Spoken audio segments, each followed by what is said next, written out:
One of the most frustrating things in golf is to hit a putt on the right line and leave it just short of the hole, or to blast it 6 feet past the hole. In fact, failing to control speed and distance is the biggest cause of 3-putts. In this video, we're going to talk about what most people get wrong when it comes to controlling the speed and distance of putts. I'm also going to give you 3 key elements to managing speed and distance control and getting that right. And finally, we're going to finish up with how to develop a feel for speed and distance.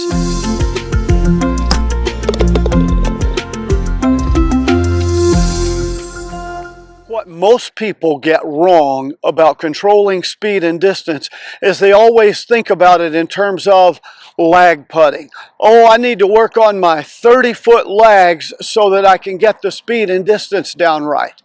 And yeah, you probably do, but that's the wrong way to look at it. Think about it this way. You want to hit the ball exactly 3 feet. So you go out on the course and you practice that and you hit it 3 feet and 6 inches. And you think, yeah, that's pretty good. And it is if you're making a 3-foot putt and you hit it 3 feet and 6 inches, that's sufficient speed to get in the hole. But think about how much that 6-inch range is relative to the distance.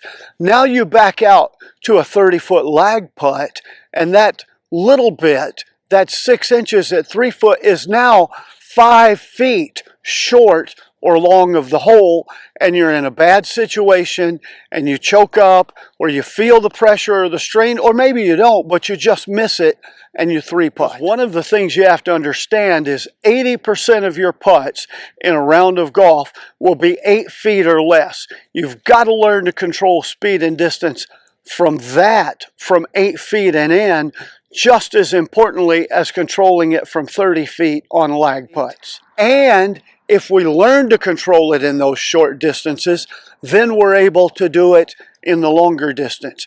If you can't hit a 3-foot putt 3 foot and 1 or 2 inches, then you can't consistently put a 30-foot putt inside of 3 feet so that you are guaranteed to not 3-putt. So now that we understand how important it is to control speed and distance from 5 to 8 feet all the way out to 30 feet, let's talk about how you control speed and distance. 3 key elements. The first key element is contact. Solid, consistent contact on the middle of the club face, with the club face striking the equator or the middle of the ball. That's so critically important, because here's the thing.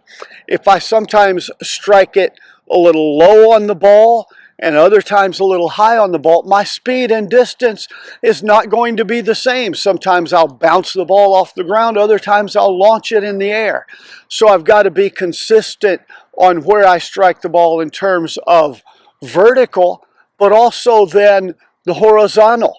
If I hit the ball in the center of the club face every time, I'll put a picture here on the screen of Tiger Woods' putter, where you could see he wore out the middle of the putter face. If I hit the ball in the middle of the putter face every time with solid contact, it goes the same speed and distance. Oh, but if I'm missing and hitting it a little bit out of the toe or a little bit out of the heel, then the distance is inconsistent. That's just the physics of the way that putters are made. So solid contact is critical to managing speed and distance. I've got to hit the ball the same way every time. This is the reason that I created an online course called How to Putt the Right Way. And in that course, we talk about a setup and a routine and how to have the perfect putting stroke so that you hit the ball exactly the same way every time. It rolls the same speed and distance every time. So first key element is you've got to have consistent ball striking, and that comes from learning to set up and move the putter in the right way. Strongly suggest that you check out my course. If you choose to do that, there's a link in the video description along with a nice discount you can grab for yourself.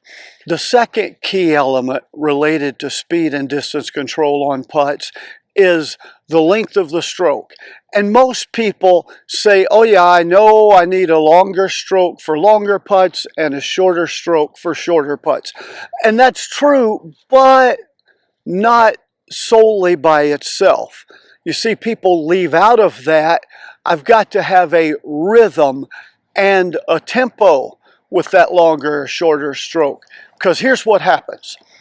I see a lot of people and they're over a short putt, and so they're going to make a stroke, but they make a long stroke and then they get, or they make a little short stroke and it's really fast.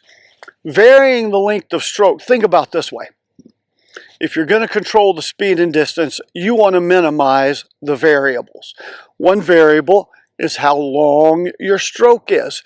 The other variable is how fast or slow you're moving the putter. Let's take one of those variables out of the way, and that variable that we want to eliminate is how fast you move the putter, the speed. You need to putt not only changing the length of the stroke for longer or shorter putts, but with a consistent tempo. You watch the people who are the best putters in the world, they set up over a putt and it's always, there's a rhythm there. It's move the putter on one beat, contact the ball on the next, look to see where the ball went on the third. It's 1, 2, 3. And I see so many people on short putts, it's 1, 2. On longer putts, it's 1, 2. It's all over the place with a rhythm. And you need to be consistent. Stroke, contact, look. Stroke, contact, look. And then you vary the length. On a short putt, I'm going to be stroke, contact. On a long putt, stroke, contact. Does it matter? Yeah, I know that I'm actually then moving this a little bit faster or slower, but I'm not thinking about that in my head.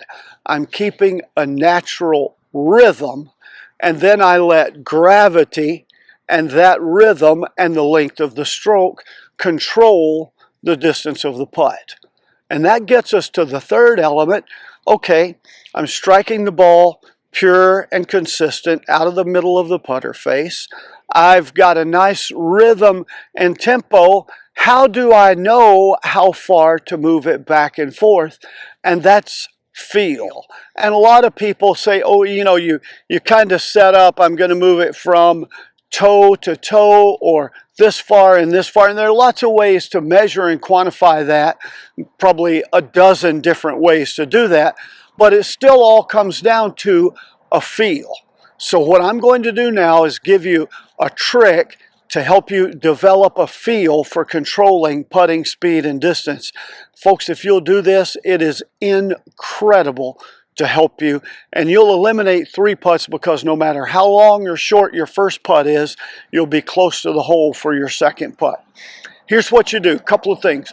One is, I'm going to need you to step off the distance for every putt.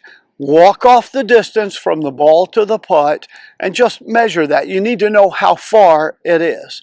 Then I suggest that you get you a ghost hole. These are cheap. You can find them anywhere. I'll put a link to some that you can get on Amazon if you don't have any.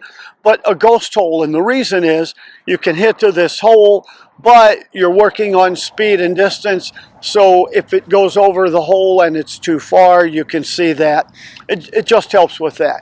And here's what I want you to do. Throw out one of these holes at like 3 feet. Measure it. Make sure that you're 3 feet away from this ghost hole. So I've put a ghost hole here. I've got a ball 3 feet from it. 6 inches behind the ghost hole, I put a tee. Another 6 inches behind that, I put a second tee. And another 6 inches behind that, a third tee. Now what I want to do here is hit putts, and I want it to go from the hole to 6 inches past, no further than that. Then I want to work on a second putt that goes from the hole to more than 6 inches past, but less than 12. And then a third putt that goes more than 12, but less than 18. And that's difficult. That's not easy. But you work on that.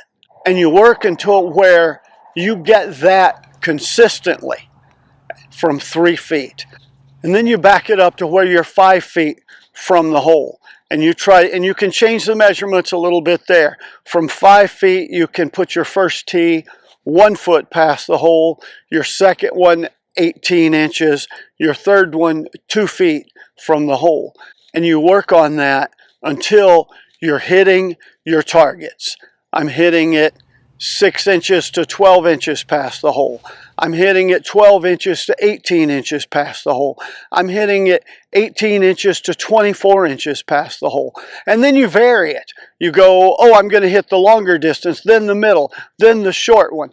And you learn and get a feel for how far you have your rhythm and tempo and your setup, your structure, you're striking the ball square, and how far you move the putter. And you learn to control that. And let me tell you on this drill, if you're doing this, you want to use your full routine every time like you would on the course with one ball at a time. Don't sit down a bunch of balls and do rake and whack. That will not help you. You want to do it like you're doing it on the course. Develop a feel. When you get really good at 5 feet, back out to 8 feet and do it from there.